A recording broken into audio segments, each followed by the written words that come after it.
Hi guys, my name is Daymi Pelaez and we are going to be going over behavior contrast effects and match to sample. I am part of ABA Exam Academy, and again, my name is Daymi Pelaez. The disclaimer is the ABA Exam Academy is a group of individuals working together to help others ace the test. These meetings are meant to have active discussions, to collaborate, ask questions, and provide helpful suggestions to better understand the BACB 4th edition task list concepts. All viewers and participants are responsible to verify the accuracy of the information being provided in order to successfully prepare for the BCBA, BCABA exam. Ethical considerations that we have are to refrain from sharing any BCBA, BCABA test questions during this meeting, refrain from sharing any paid resources or specific identifiable client information during this meeting, and if you are sharing any open resources, peer-reviewed articles, or books, please make sure to give credit to the author. All right, so for the agenda for today, we're going to be defining and describing behavior contrast first. I'm going to have some visuals, some true and false, and mock questions. And then once we're done with that, we're going to start with match to sample, also with visuals and true and false and mock questions as well. And at the end, if you guys have any questions, we can go over those, and then I will end my meeting. All right, the references that I use are second edition of Cooper, Heron, and Heward Applied Behavior Analysis textbook. And then we're gonna start with behavior contrast. The pages, if you guys wanna open your Cooper book, it's on page 337 to 338. All right, so we're gonna start with behavior contrast. What is a behavior contrast? I'm going to read it out. It's a very long definition from the Cooper book, as you all know. He's very detailed. Behavior contrast refers to a change in one component of a multiple schedule that increases or decreases the rate of responding on that component is accompanied by a change in the response rate in the opposite direction on the other unaltered component of the schedule. So basically, a simplified definition of what I just said is there's a change in only one of the schedules and behavior will change in the opposite direction. Does anyone want to tell me, in a behavior contrast, is there a successive schedule? Does anyone know? There doesn't have to be. Okay. Anyone else?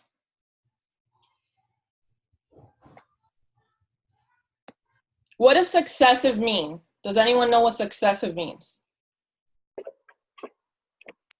Like one after the other. Perfect. So, does anybody else want to talk about this, or do you just want me to explain? So I will say it will be there's no successive schedules. Well, because sometimes the way that the behavior contrast is, like, for example, a kiddo can do something with you as an RBT or a BCBA, but it doesn't necessarily mean that they're going to demonstrate it with the parent because you have a higher, I guess, relationship because you have the reinforcement, and possibly with the parent, they have more of a S delta, or the reinforcement is not available as frequent as it is with you. Right. So it doesn't have to be a successive schedule. Right. So basically what successive is one thing at a time. You can't do it together. Okay. So it's either one, you're working either on one setting, either in two different settings, two different people, two different, it's always one thing or the other. You can't do both at the same time. So now that you know, are there successive schedules? Yes. Okay. So multiple schedules are successive, so they are not available at the same time. So yes, perfect. What does this mean? Basically what we just talked about. So this is why this goes into effect in different settings, because it cannot be done at the same time. So basically we just talked about it. We broke it down. We said behavior contrast is basically, most of the time with behavior contrast, we're talking about two different settings. So because of this, I put these visuals on here. And this is just, I want to hear a few different examples, or if you guys want to just talk about it, I put, mom decided to implement punishment for her daughter's tantrums. Because of this, what do you think might happen at dad's house? So if they're separated and they live in two different houses, and mom is the one implementing punishment, what do you think is going to happen at dad's house? Tantrums go up. Right. Increase. Yes. Right. It could increase. Can anything else happen? She has reinforcement. So maybe she's crying more because it's an attention-seeking behavior, and she might be getting more reinforcement with dad because he doesn't know that he needs to start punishing her behavior. Right. So yeah, basically the tantrums go way up. So it's going to increase significantly in the opposite direction.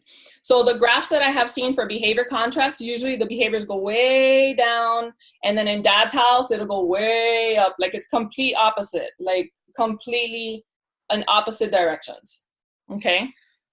So it intensifies. So here I put the arrows. In mom's house, when she gives punishment, it goes down. And then in dad's house, it goes up. And here we're just talking specifically about tantrums. But in other situations, you can have other behaviors as well. Does anybody have any other questions before I move on? No. All right, first true and false question. When there is behavior contrast, the rate of behavior can either increase or decrease, true or false? True. Oh, true. True. Yes, good job. So yes, behavior contrast changes the rate of the behavior in only one schedule and can either increase or decrease. So you can't say that is only going to increase. No, it can increase or decrease.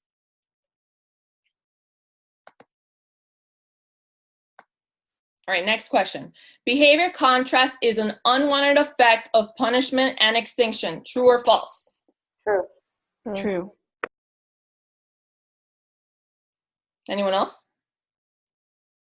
True, we said. True. Yes. Remember, be sure about your answer. True. When punishment and extinction is implemented in one schedule, the other schedule changes. Perfect, guys. Nice job. All right, this is a long question, mock question. You guys ready? Yes. All right. Larry is a preschool student at ABC Preschool. All the students have 2 snacks throughout the day during recess and upon arrival at aftercare. Yesterday, his teacher forgot to tell the kids to have a snack. Immediately after Larry asked his teacher, "Can I have my snack?" Her response was, "You have to wait until you arrive to your aftercare because we don't have time." He began to yell, "Give me my snack now," and hit his teacher several times. Henry's hitting behavior is considered what? A, behavior contract. B, extinction-induced aggression. C, extinction burst. Or D, behavior contrast. B. B. All right, I have 2 for B. I need 1 more. B. Hold on. Is this Henry or Larry? Larry. Oh. Oh, wait. What about C? I'm very sorry. That was a typo. It's actually Larry's hitting behavior. Sorry about that. It's B. Okay, B. Sorry, guys. Yes, Yeah, B. it is B. I didn't notice that I didn't change that. That's okay. Nice job. You guys did awesome. Did you guys notice that I put here behavior contract and behavior contrast? And I tried to make it, but you guys did awesome. And you guys looked at the question and you guys even noticed that I made a mistake. That was good. All right, ready? I hope I didn't make the mistake again. No, I don't think so. All right, Jenna is a preschool student at ABC Preschool. All the students have 2 snacks throughout the day during recess and upon arrival at aftercare. Yesterday, his teacher forgot to tell the kids to have a snack. When Jenna arrived to the aftercare, she ate both of her snacks and stole snacks from 3 other children. Jenna's behavior is considered what? A, behavior contrast, B, pivotal behavior, C, behavior contract, or D, behavior cusp. A. I have one for A. I need two more.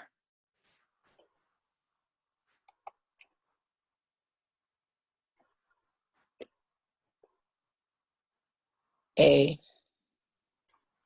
Good job. One more.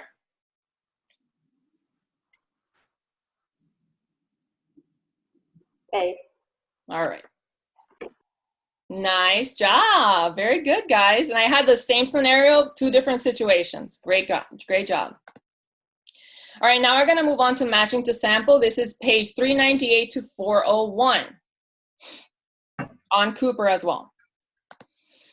All right, what is matching to sample? Match to sample is a procedure for investigating conditional relations and stimulus equivalence. So this is basically the foundation of stimulus equivalence, okay?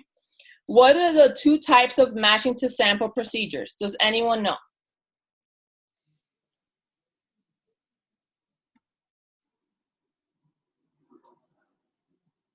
Isn't it matching to sample? The 2D to 3D and 3D to like.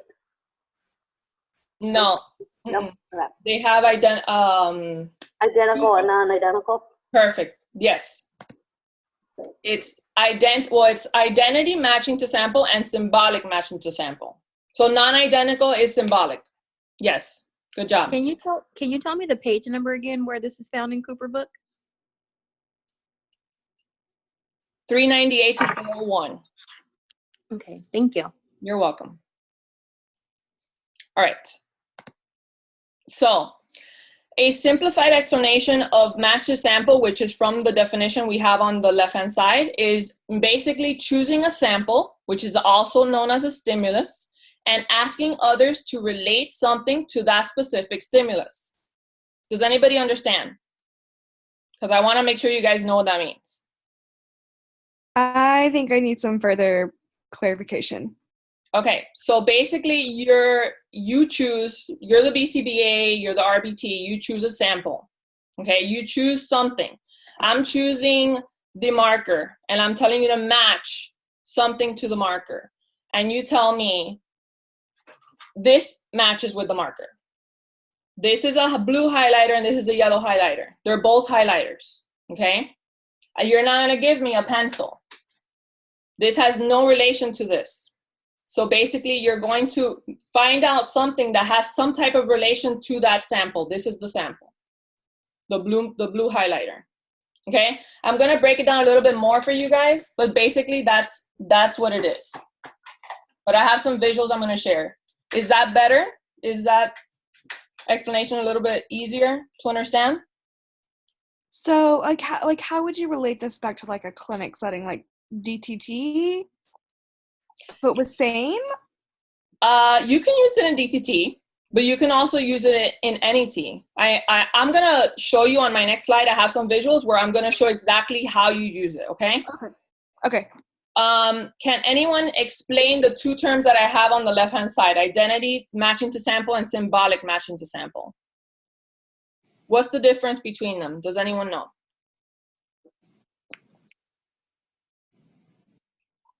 Identical matcher have the same similarity or a characteristic.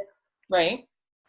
And symbolic matching is usually it's in the same stimulus class, but they have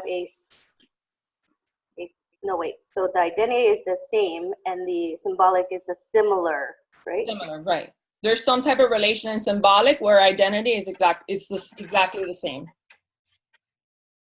Perfect, nice job. So basically what you just said, but I'm gonna get it exact word from the book. Identity matching to sample is sample and comparison stimuli are physically identical. Where symbolic matching to sample is sample and comparison stimuli are arbitrary, which, like you said, there's some type of relation in the stimulus class. Does everyone understand before I move on? Yes. All right, awesome. True or false question. When matching to sample, both the sample and response must always be exactly alike. Something like a matching game. True or false? True. True. False, because it can be False. arbitrary. I love that you guys know it. So what keyword are you looking at when you say false? Always. Always. Always. The Perfect. absolutes. Perfect. So this is basically a test-taking skill. You guys have to break down these questions and look at what they're asking for. Where it says always, basically tells you that it's not going to be like a matching game. Always. So the answer is false. So basically it's false because the sample does not always have to be exactly alike. It just has to relate with the sample. So there has to be some type of relation. Okay? So quick question for symbolic. You said it has a similar relation. So would it be like if we had a pencil and a pen, although they're not the same, but the function is the same, you can write with them? Depends on what they're asking. But I'm going to get to some visuals that I have now that you're going to see exactly what we're talking about. So it depends on what the person is asking. It could be a teacher, a BCBA, or whoever.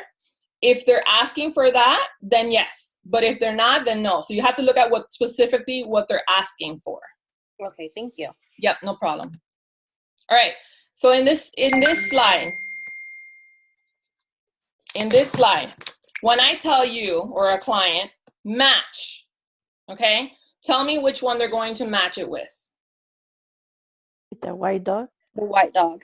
The white dog on the right? So basically, this is what, when we think about match to sample, this is what we think about, okay?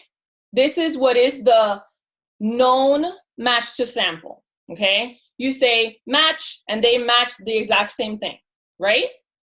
Okay. Match. When I started learning match to sample, this is what I thought it was. And I was wrong. It's not just this. That's why I specifically asked that other question where I said, must always. No, it doesn't always have to be exactly the same. Right? All right, so now I'm asking another question. Point to the, and then I put a picture of an iguana, all right? The iguana is not the same. It's not the same exact picture. There is no other picture on the right-hand side that is identical, okay? So which one should the client pick? The bottom. The iguana. Bottom The one lizard. on the bottom. The bottom one, right? Because that is an iguana. Even though it's not the same iguana, it is an iguana, right? Right. So there you go. You're pointing to the other iguana. All right, next question. Match the word to its number. All right? There's the word 5, 10, and 3. Which one should they match the number 10 with? 10. 10. With the word 10 in the middle, correct? Yes. Perfect. All right, this is the last one. This is the most interesting one because when I read about this, I was thrown off completely. You can even match with actions. So what should you do with a burger? Should you eat it? Should you write it? Or should you hug it? What should you do? Eat it. Eat it. Eat it. Eat it, right. So this is all considered match to sample, all of this, okay? This is another question that I just thought about right now. If anyone knows, kudos to you, but is this similar to another type of ABA strategy? Does anyone know? What is it? Stimulus equivalence. Stimulus equivalent. Okay, this is the foundation, but there's also something else that when I looked at it, I said I need to dig in a little deeper, and when I looked at the definitions, they were almost exactly the same. What do you think it is? Sensitive. It has to do with the verbal behavior? No, discrimination training. Okay. Okay? Because in discrimination training, I had a presentation a few months ago where I had 3 different pictures of white animals. One was a dog, one was a cat, and one was a rabbit, but they were all white and they all looked very similar, but they were a dog, a cat, and a rabbit, okay? And what I found out was that when you have a question that has those details, usually they do not put discrimination training and matching to sample in the choices of a mock question or any question, because they're so alike that it becomes confusing. Mm-hmm. Do you see the relation between discrimination training and matching to sample? Yep. Yes. Yeah. Yes. So discrimination training is basically, it's more detailed, where matching to sample is like a foundation. You're learning what it is to discriminate at this point. Where discrimination training, you're getting more into the details, like what is the difference between the white cat and the white dog and the white rabbit? Is it the ears? Is it the whiskers? Is it the eyes? You know, things like So that. Daymi, in the picture of the iguana, Uh-huh. when you say point to, can we say match? Yeah, of course. You can say match. Okay. Of course. It's just, I was just trying to show you guys the different ways you can do the same, you know, matching to sample. Of course, you can say match, and you can have different pictures of animals, and then they have to compare the iguana with the other iguana, of course. All right, ready for another mock question? All right. On Cinco de Mayo, a teacher decides to have a lecture about the Mexican culture during social studies. At the end of the lecture, the teacher tells the students to each go to her desk and choose an image. All of the following would be an appropriate except. Which of the following would be appropriate except? A, sombrero, B, burger, C, burrito, or D, chips and salsa? B. B, burger. Okay, one more. B. Great job. I love that you guys noticed the word except. Very good. Nice job, guys. All right, so that's the end of my meeting. If you guys need tutoring, you guys know where to get us. Go to our website. We have tutoring available for basically end of October, beginning of November. And then if you guys have any questions, we can do that now. If not, like, share, and subscribe, and communicate. And if you guys want to check out our website, abaexamacademy.com. Thank you for joining, guys. Thank you, Demi. Thank you. Good night. Thank you, Daymi. Thank you. Bye.